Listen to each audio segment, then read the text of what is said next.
Okay, now I'm going to show you how to install a retro kit.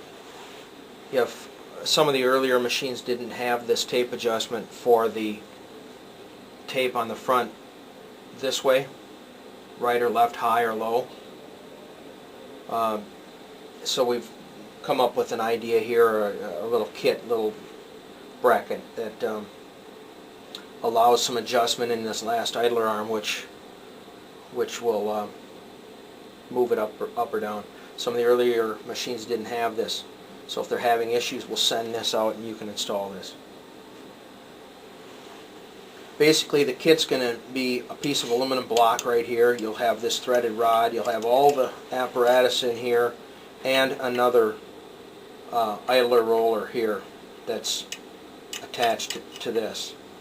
So 1/4 socket head cap screws will come out of here. You'll have another pair of those with the kit because I need about an 1/8 inch longer after they're usually down inside this block. You won't see this block on here. Take those two out of there. On the back side of these, they're the same as far as I believe it's a 5/16 18, could be 3/8 16, but it's an Allen head back in here. It's a 3/8 16. And you loosen the top one, this one here, and pull that out. It's going to look just like this without anything on it. Pull it out. You've got this. It could be black, it could be white. Most likely it's going to be white now. With the little block, the adjustment block on there, you push that in there and tighten that back on.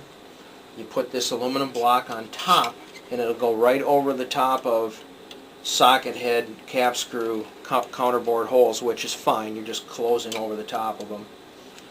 And if you've got 242 Loctite, that'll be helpful. Blue Loctite.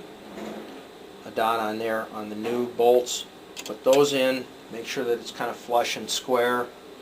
This part should be tight.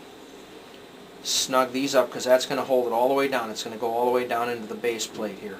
And pull all these together.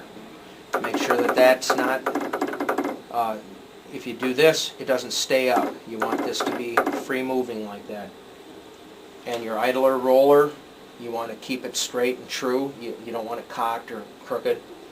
And then you can adjust these two, lifting or lowering, and that is the complete kit. Pretty easy to put in. Should have no issues with that.